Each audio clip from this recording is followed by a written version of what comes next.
Бұл көрініс инсаниятты ләрзеге салған қорқыныштың символы. Бірақ бұл тек ғана аниме емес, ол тарихтағы ең қорқынышлы уақиғаға ұқсайды. Яғни 1945 жыл Японияның Хиросима һәм Нагасаки үстіне тасталған атом бомбаларындағы көрініске. Онда қысқа уақытта қалаларды күлге айландырады һәм бүткіл дүнияны қорқынышқа салады. Титанлар хүжімі анимесінде де тап осы қорқыныш қайта жанланады. Титанлардың дүнияны апатшылыққа алып келуі, атом бомбаларының бүткіл бір халықты жоқ қылуы менен бірдей түрде қорқыныш оятады. Аниме бұл апайы мультфильм емес. Ол сізді күлдіретұғын, жылататұғын, хәтте өміріңізге тәсір ететұғын көркем өнер. Бүгін біз осы темада сөйлесеміз. Яғни аниме не үшін адамлар оны қызығып көреді һәм неге ол дүнияда атақлы болып кетті. Видеомыз басланбастан алдын каналымызға ағза болып, лайк басып, пікірлеріңізді комментарийде жазуды ұмытпаңыз. Себебі айни осы видеоны даярлауымызға себеп тамаша көйлеріміз аниме хақында видео даярлауымызды сұраған екен. Солай екен, кейінгі салаларымызда да сізді қызықтырған темаларда видео даярлауымыз мүмкін. Бұл Айдың каналының жаңа саны. Мен Айгүл. Егер де сіз дайын болсаңыз, басладық.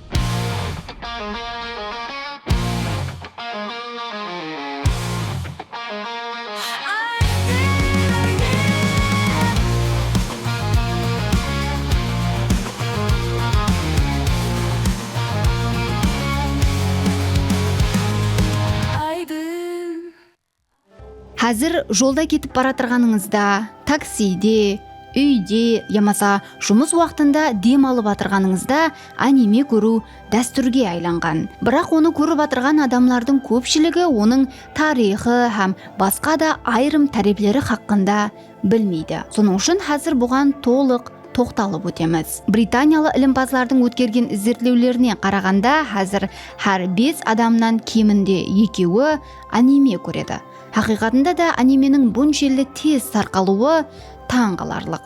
Ал енді еш ойлап көргенсіз бе, не үшін бұндай анимациялар аниме делінеді?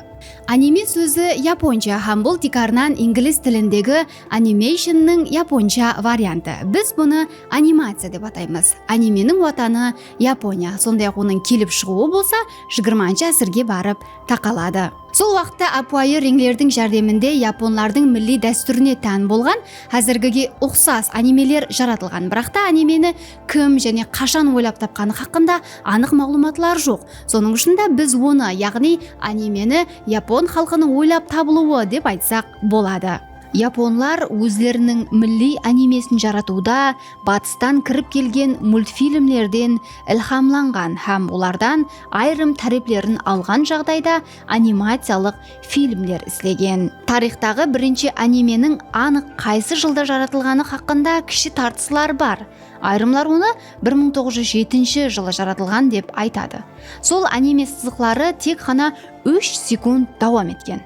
Көз алдыңызға келтірің. 1, 2, 3 десеңіз ақ бүткіл аниме тамам болады. Бұндай қысқа болуына жетерлі себеплер бар, әлбетте. Японларда елі бұл уақытта анимация іздеу үшін білім де, жетерлі техника да жоқ еді. Олыма ол уақытта тек ғана Японияда емес, бүткіл дүнияда үлкен көлемдегі фильмлер жарататұғын техниканың өзі дерлік жоқ еді. Бұл 3 секундлық аниме Кацудо Шашин деп аталған. Бұны қарақалпақшаға аударсақ, әрекетленіп атырған сурет деген мәністі береді.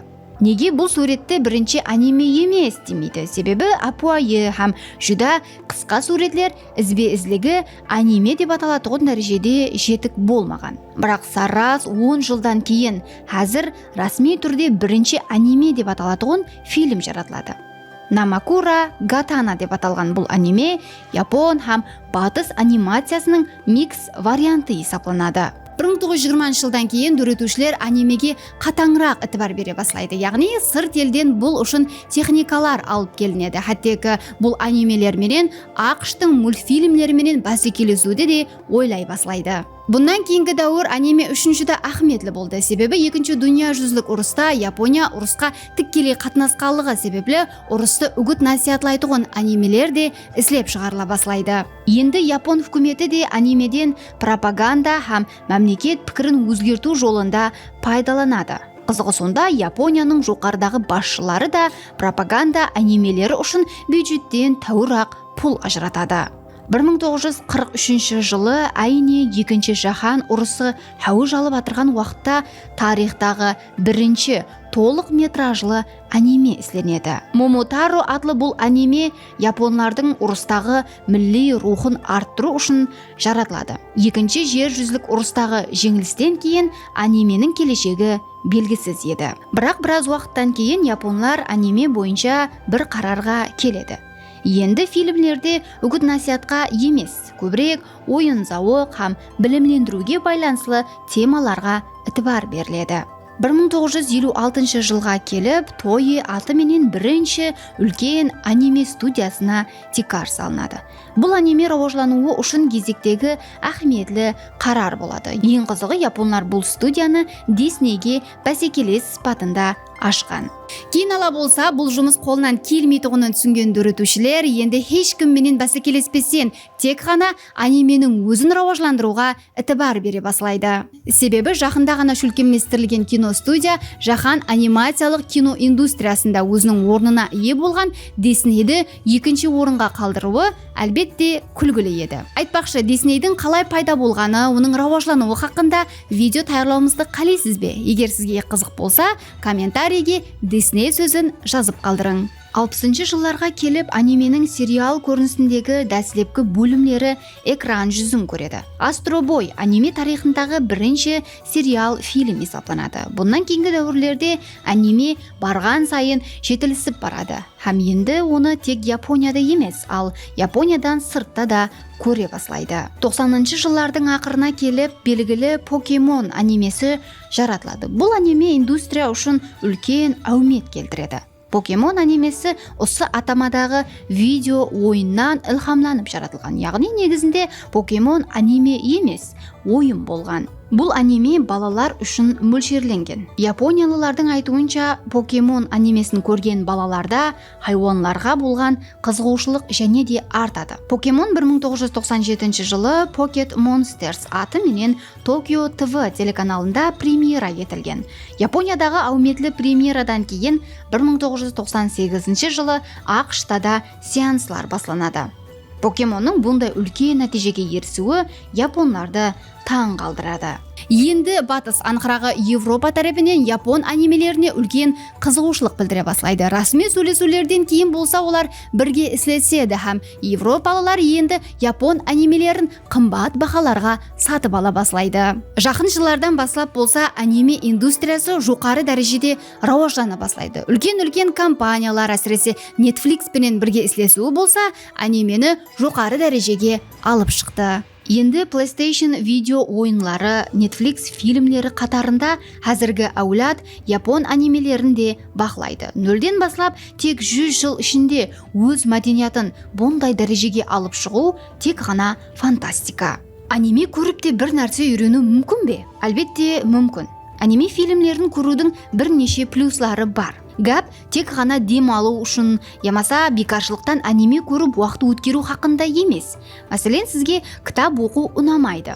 Қандай да бір қиын ұсылда жазылған философиялық нәрселерді де түсінбейсіз. Ямаса сізде іліми һәм философиялық нәрселерге қызығушылық жоқ. Міне осыған ұқсас нәрселерді сіз аниме арқылы һәм апуайы һәм өзіңізге қолай ұсылда түсінесіз. Мәселен, Наруто анимесін алайық. Наруто франшизасын Масаши Кишимото атлы япониялы мангака сызған.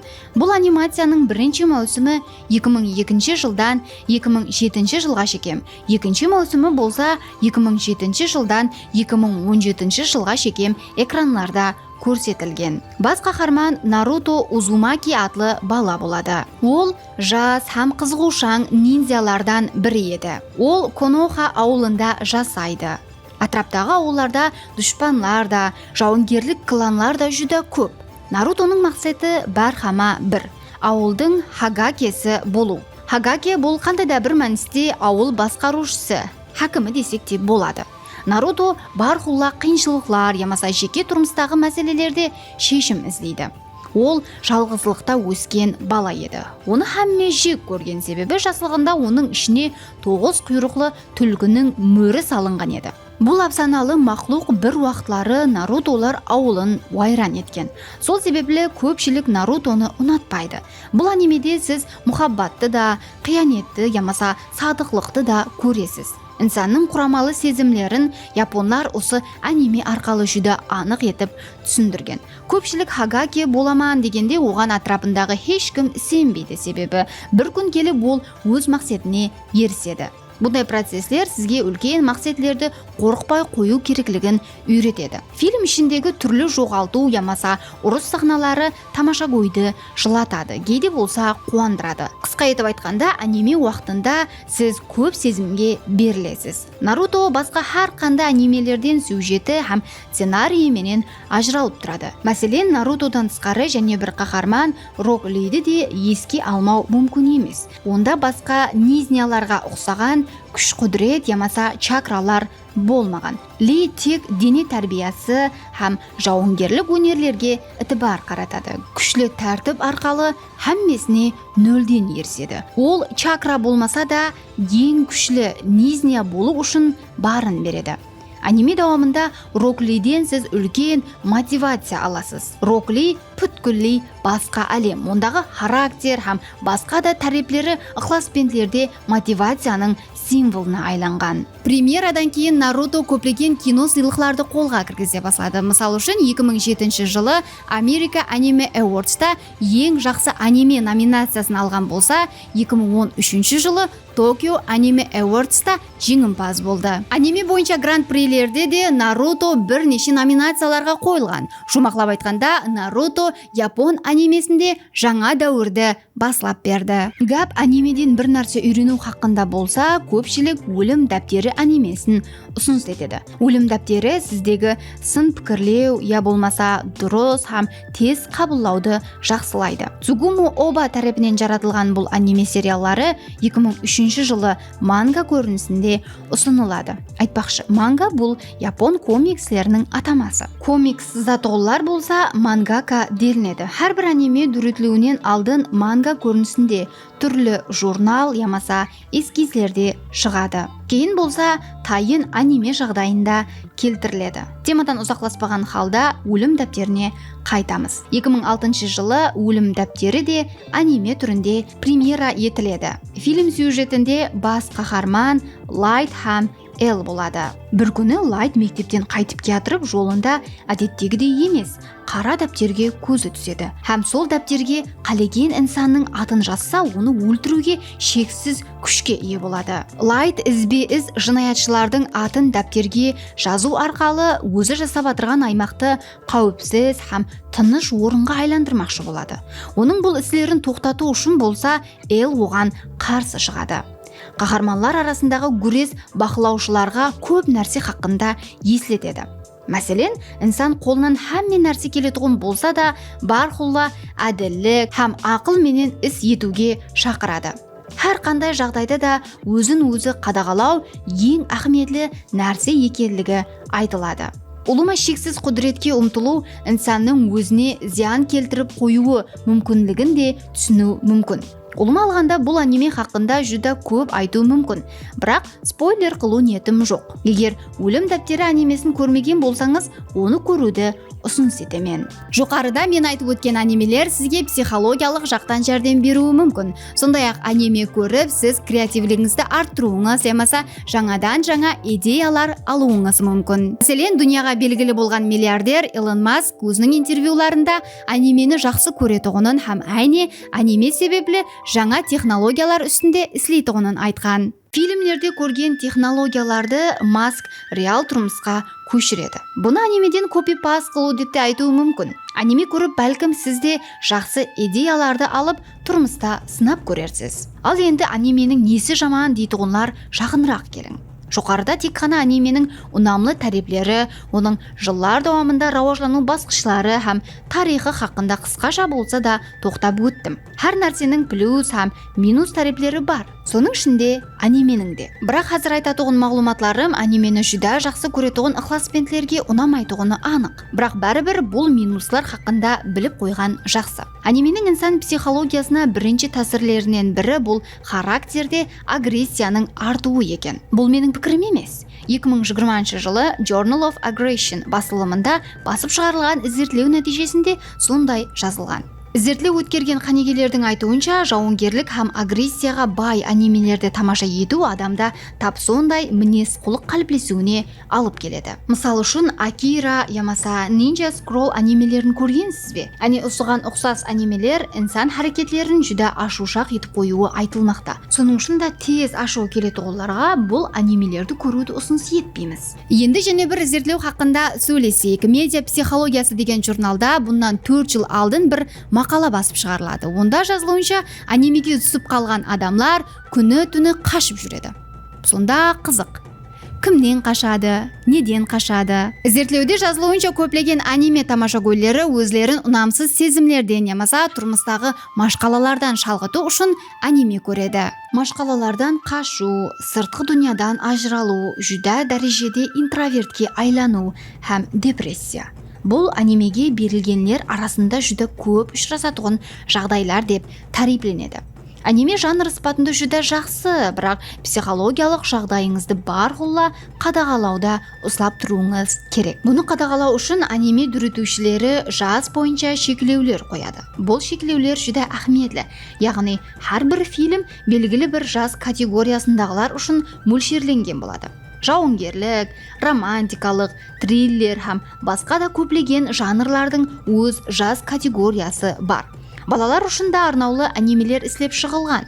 Егер сіздің перзентіңізде аниме ықласпенті болса, оның анық қандай аниме көріп атырғанына ітібар беруіңізді сорап қаламан. Көплеген япон анимелері тикарнан японлар мәдениетін сәулелендіреді. Оннан японлар өз мәдениетін дүния бойлап жаю үшін пайдаланады. Соның үшін да анимедегі айрым сахналар батыс дүниясы үшін біраз түсініксіз болуы мүмкін. Айтпақшы, дүниядағы айрым мемлекетлер анимені қатаң қадаған еткен. Олар Саудия Арабстаны, Хиндистан, Қытай һәм Жақын Шығыс. Сондай-ақ Малайзия һәм Индонезия анимені жәмиет үшін қауіплі деп есептейді һәм мұның әр қандай түрін қадаған етеді. Бірақ бүткіллей низамсыз платформалар арқалы бәрібір аниме фильмлерін тамаша етудің жолын тапқан. Фильмлердің қадаған етілуіне тикарғы себеп аниме мәдениетінің тикарнан балалардың пікірлеуі һәм дүния қарасына ұнамсыз тәсір етуі делінеді. Аниме көретұғын инсанлардың өз дүниясы болады.